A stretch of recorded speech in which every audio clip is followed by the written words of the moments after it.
Pastor Mike said I was going to help you understand that. Yeah, that's not happening. In fact, I'll go as far to say you might understand less by the time I'm finished. So, have you met my father? See, in this picture, he's at my wedding reception wearing a train hat giving me food. By the way, the mom, Uncle Jerry's right back there if you want to talk to him after. Dad was a unique individual. I'm going to share with you some unique stories and some fun. This isn't your typical eulogy, and that's because of the source material. First things first, Dad was a fugitive from justice. There's a little white sign down to the right that says, "Keep off." And I was his accomplice in this crime. We stood on an engine at a Strasburg Railroad Museum out in Pennsylvania, and the law has yet to catch up with us. What kind of man was Dad? Well, to give you an idea, his brain had a 10-second tape recorder, and if you spent any time with him, you might see it. Here are some examples. If you happen to drive past a furniture store called Raymore and Flanagan, you might hear him say it all day for no apparent reason, having nothing to do with whatever you were doing. And you would say it in a particular way. Raymore and Flanagan. Or it's a groundswell, and you still don't know what that means. Now, it occurred to me this week that when I was growing up, we'd often talk about what would we say to God when we got to heaven, what questions would we ask? Well, Dad had a very important one to which I'd love to know the answer. He said, the first thing I do when I get to heaven is ask God why he made lima beans. And I would very much love to know the answer myself, along with Brussels sprouts and most other vegetables. What kind of man was Dad? Now, was he an academic? When I was growing up, he would often tell me this. My best subject in school was recess. So the answer is no. Now, that's not to say that Dad was dumb or unskilled. Here he is working on my house. He was a skilled electrician. He knew everything there was to know about the Civil War. He spent 25 years in the Bergen County Sheriff's Department. And he had skills that he was able to be generous with, as well as he was generous with his money. He gave to many charities. Heck, a month after his first brain surgery, he paid for air conditioning for our house. For that, we're very thankful. So he wasn't an academic. Was he destined to be a musician? Well, he would often say this. When I sing, the angels in heaven are rejoicing. And we would respond, that's because they're too far away to hear you. Which is sad to say, wasn't the case for the people that stood in front of us in church. Was he destined to be a hair model? He would often say this when assessing his hair condition. My hairline is making a beeline for my behind. And of course, most of us inherited that same trait. What kind of man was Dad? How did he feel about getting up in the morning? Well, if I said, Dad, we'll get started at 8 a.m., he would say this. 8 a.m., the day is half over by 8 a.m. Or 7 a.m. or 6, depending on the context. Dad retired in 2013, and retirement very much suited him. It was also around the time he started getting into iPhones when things changed for all of us.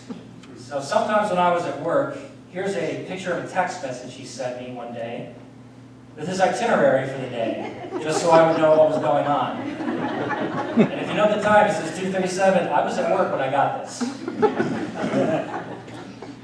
He also discovered how to record videos of himself with his iPhone and send them to me. And here's a transcription from one of them. I hope you're having a good time at work, because I'm having a great time not at work. Now, a lot of these topics are going to seem disjointed, but I'm giving you a varied, not understanding, but experience of how his mind worked. Now, when it came to movies, he would say this. And he would say, most of his quotes he would say like this. If John Wayne ain't in it, I ain't watching it.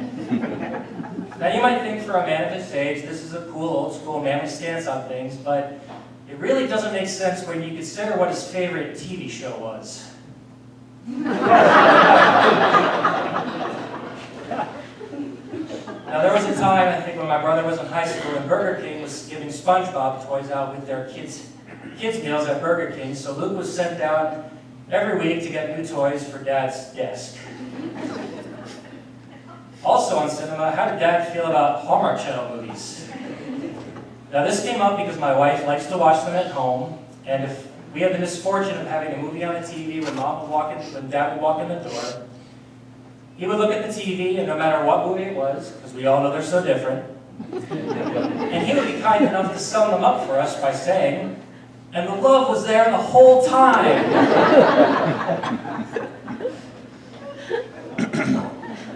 Was my father an authority on fashion? Well, he would explain to me how his eyewear worked. And he would say, "I wear my sunglasses for 2 reasons. 1, I can see, and B, I look good." I was dead on technology. He wasn't bad with technology. He was willing to try new things. But now, my brother and I, of course, served as his tech support. And he would give very helpful feedback while we were addressing his problems in the form of, "Fix, fix!" And he would be kind enough to repeat it so we knew what he wanted until the problem had been resolved. His understanding of technology was okay, but he would ask questions like this: "How do I make the internet go faster?" We all know Dad loved to drive, and he loved to drive his trucks. For you to have a chance to drive a truck was pretty rare. One time he did let me drive his truck, but he wanted to make sure I knew how it worked. So he explained to me that R is for backwards.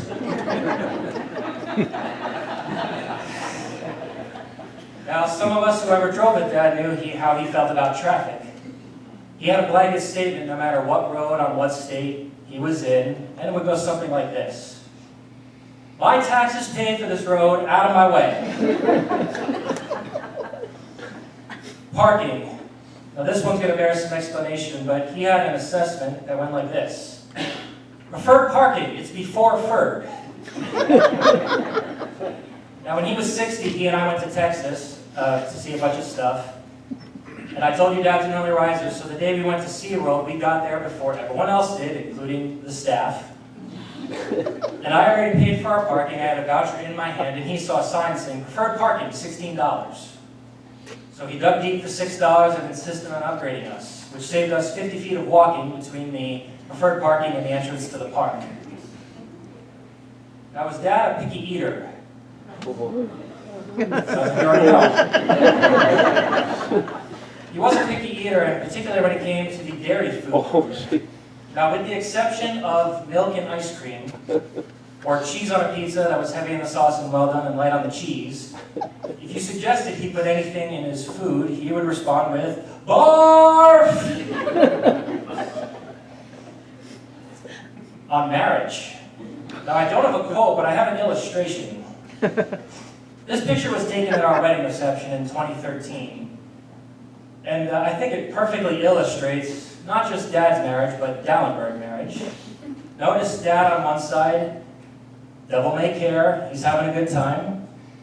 And then there's Mom. Notice the look on her face that says, well, both I don't approve and I don't understand. But clearly not affecting him. On romance. I'm going to be 40 years old this year. I know I look great, right?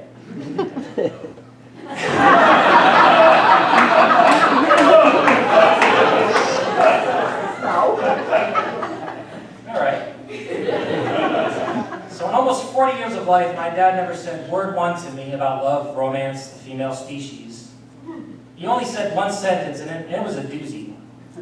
My family met Liz long before we were even dating. And after meeting Liz, I purchased a house in 2010, and it was a fixer-upper, so every weekend was a work weekend. And I was in my bedroom once working on staining some shelving, and Dad walks in. He doesn't look me in the eye, he shuffles a bit, and then he says to me, "Ken, I give you permission to date Liz." And then he walked out of the room. And never said anything since. Just for the record, I didn't ask his permission when I proposed to her. I went to her father like a normal person. And now, my friends, take out your notebooks. It's time for English lessons with Jim Dallenberg. As many of us know, Dad had a particular command of the English language. And pay attention, because this is going to escalate into the ridiculous pretty quick. What we might call a muffin was actually a muffin. What you might call a cyclist, he referred to as a velocipede. I think he was thinking of velocipede, which is one of those old bikes with a big, huge wheel, but apparently that was easier to say than cyclist. pretty sure my father's not the only one guilty of this one. Meet our first president, Mr. George Washington. And now we're going to start heading off the rails a bit. What you'd call a log flume was actually referred to as the flog room.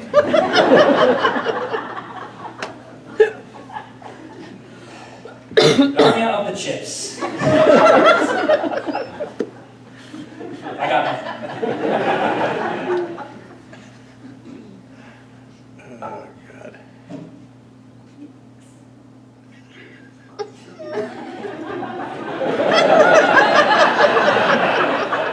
For context, Felix and Oscar were the names of two of our cats. Somehow he managed to get through the cat's names before he got to mine. Now in all of this, what is Dad's legacy? Well, one, he certainly had his own brand of entertainment and humor that would not help us understand, just be aware of. And, yeah. He was a good father, he was a good provider, but I think the most important part of his legacy is something I've been taking advantage of for a long time.